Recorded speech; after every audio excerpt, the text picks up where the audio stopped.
Hello, അസ്സലാമു അലൈക്കും. ഇന്ന് ഞാൻ ചിക്കൻ കൊണ്ടുള്ളൊരു അടിപൊളി ഐറ്റമായിട്ട് കേട്ടോ വന്നിട്ടുള്ളത്. കുക്കർ ചിക്കനാണ് ഞാൻ ഉണ്ടാക്കിയിട്ടുള്ളത് ഇന്ന്. അപ്പോൾ എളുപ്പമാണ്, പെട്ടെന്ന് തന്നെ തയ്യാറാക്കിയെടുക്കാം. ഒരു ഗ്രില്ല് ചെയ്ത ടേസ്റ്റൊക്കെ തന്നെയാണ് ഇതിൽ. അടിപൊളിയാണ്, എല്ലാവരും ട്രൈ ചെയ്യാൻ മറക്കരുത് കേട്ടോ. അപ്പോൾ അതിലേക്ക് വേണ്ടത് എന്തൊക്കെയാണെന്ന് നോക്കിയാലോ. അപ്പോൾ അതിലേക്ക് ഞാൻ കുറച്ച് മല്ലിയില എടുത്തിട്ടുണ്ട്. കുറച്ച് മതി കേട്ടോ, കൂടി പോവരുത്. കുറച്ച് മല്ലിയില, പിന്നെ തൈരാണ് എടുത്തിട്ടുള്ളത്. ഒരു 3 ടീസ്പൂൺ തൈര് എടുത്തിട്ടുണ്ട്.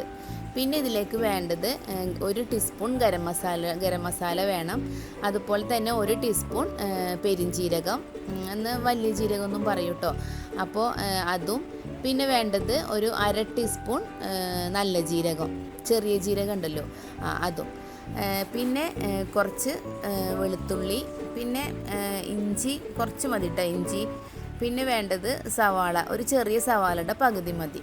അപ്പോൾ ഇഞ്ചിയും വെളുത്തുള്ളിയൊക്കെ കുറച്ച് മതി, കൂടുതലൊന്നും വേണ്ട. ഇത് നന്നായിട്ട് നമുക്ക് നല്ല പേസ്റ്റ് ആക്കിയിട്ട് അരച്ചെടുക്കണം കേട്ടോ. എല്ലാതും നന്നായിട്ട് പേസ്റ്റ് ആവണം. അപ്പോൾ നമുക്ക് അരച്ചെടുത്തിട്ട് വരാം.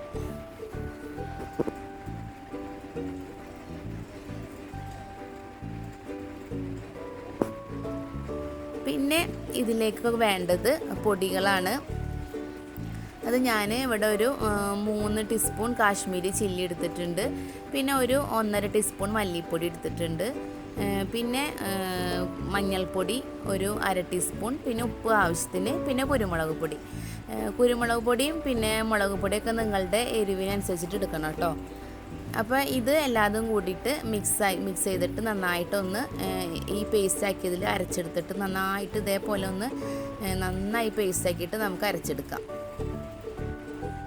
അപ്പോൾ ഇത് അരച്ചെടുത്തതിൻ്റെ ശേഷം നമ്മൾ ചിക്കന് നന്നായി കഴുകി വൃത്തിയാക്കിയിട്ട് വരഞ്ഞ് വെച്ചിട്ടുണ്ട്. ഈ ചിക്കനിലേക്ക് ഈ മസാല നന്നായി തേച്ച് പിടിപ്പിക്കണം കേട്ടോ. ഉള്ളിലേക്കൊക്കെ നന്നായിട്ട് തേച്ച് പിടിപ്പിക്കണം. പിന്നെ അധികം ഒന്നും മസാലയിൽ വെള്ളം പാടില്ല, ആ തൈരിൻ്റെ വെള്ളം മാത്രം മതി. പിന്നെ എക്സ്ട്രാ വെള്ളമൊന്നും ചേർക്കരുത്.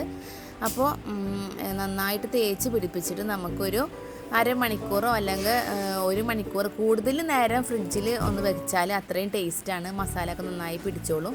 എന്നിട്ട് നമ്മളിതിൻ്റെ കാലൊന്ന് കുത്തി കൊടുക്കുക, അല്ലെങ്കിൽ ഒരു നൂലെന്തോലും ഇട്ടിട്ട് കെട്ടി കൊടുത്താലും മതി. ഇല്ലാന്നുണ്ടെങ്കിൽ ഇങ്ങനെ ചിക്കൻ്റെ ഇത് ശരിക്കും നിൽക്കില്ല, കുക്കറിൽ ഇറങ്ങിയിരിക്കില്ല. എന്നിട്ട് നമ്മൾ കുക്കർ എടുത്തിട്ട് അതിൽ കുറച്ച് വെളിച്ചെണ്ണ ഒഴിക്കുക. കൂടുതലൊന്നും ഒഴിക്കണ്ട, കുറച്ച് മാത്രം ഒഴിക്കുക. എന്നിട്ട് അതിലേക്ക് കുറച്ച് കറിവേപ്പില ഇടുക. കറിവേപ്പില ഇട്ടിട്ട് നമുക്ക് ഈ ചിക്കനൊന്ന് അതിലേക്ക് ഇട്ട് കൊടുത്തിട്ട് ചെറിയ തീയിൽ വെക്കണം കേട്ടോ. ഹൈ ഫ്ലെയിമിലൊന്നും ഇടരുത്, അപ്പോൾ ചിക്കൻ പെട്ടെന്ന് കരിഞ്ഞു പോകും. എന്നിട്ട് നന്നായിട്ട് മൂടി വെച്ചതിൻ്റെ ശേഷം, പിന്നെ മൂടി വെക്കുന്നതിന് മുമ്പ് നമുക്ക് കുറച്ച് ക്യാപ്സിക്കം ഇതിൻ്റെ മേലെ ഒന്ന് അരിഞ്ഞിടാം. നന്നായിട്ടൊന്ന് ഇതിൻ്റെ മേലെ ഒന്ന് അരിഞ്ഞിട്ടതിൻ്റെ ശേഷം നമുക്ക് കുക്കർ മൂടി വെച്ചിട്ട് ചെറിയ സിമ്മിൽ ഒന്ന് വേവിക്കട്ടോ. അപ്പോൾ ഒരു വിസിൽ മതി ശരിക്കും. ഇനി ചിലരുടെ കുക്കറിൻ്റെ ഇത് എനിക്കറിയില്ല, അപ്പോൾ അതിനനുസരിച്ച് നിങ്ങൾ എടുക്കണം. ഞാനിവിടെ 1 വിസിൽ അടിച്ചിട്ടുള്ളൂ കേട്ടോ. അപ്പോഴേക്കും എൻ്റെ ചിക്കനൊക്കെ നന്നായി വെന്ത് വന്നിട്ടുണ്ട്, കണ്ടില്ലേ, നന്നായി വെന്തിട്ടുണ്ട്. അപ്പോൾ അതിൽ കുറച്ച് അതിൻ്റെ മസാലയും കുറച്ച് വെള്ളമൊക്കെ ബാക്കിയിരിക്കുന്നുണ്ട്. അപ്പോൾ നമുക്ക് ഒരു പാന് വെച്ചിട്ട് ഈ മസാല ഉള്ള വെള്ളം നന്നായിട്ടൊന്ന് വറ്റിച്ചെടുക്കണം. അപ്പോൾ ഇതിലേക്ക് ഓയിലൊന്നും ഒഴിക്കേണ്ട ആവശ്യമില്ല, ഇതിൽ അത്യാവശ്യം നെയ്യൊക്കെ ഉണ്ട്. അപ്പോൾ കണ്ടില്ലേ, ഈ വെള്ളം നന്നായിട്ടൊന്ന് വറ്റിച്ചെടുക്കാം.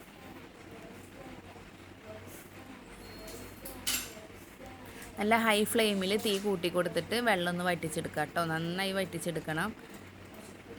ചിക്കൻ നല്ല ഡ്രൈ ആയിട്ട് ഇരിക്കണം. ഇനി ഇത് ഡ്രൈ ആയിട്ട് നിങ്ങൾക്ക് ഇഷ്ടമാണെന്നുണ്ടെങ്കിൽ ഇങ്ങനെ നമുക്ക് എടുക്കാം കേട്ടോ. അപ്പോൾ എനിക്കിവിടെ ഇഷ്ടം ഇതൊക്കെ വറ്റിച്ചിട്ട് നല്ല ഡ്രൈ ആയിട്ട് എടുക്കണതാണ്. അപ്പോൾ അത് കാരണം ഞാൻ നല്ല ഡ്രൈ ആയിട്ട് എടുത്തിട്ടുണ്ട്.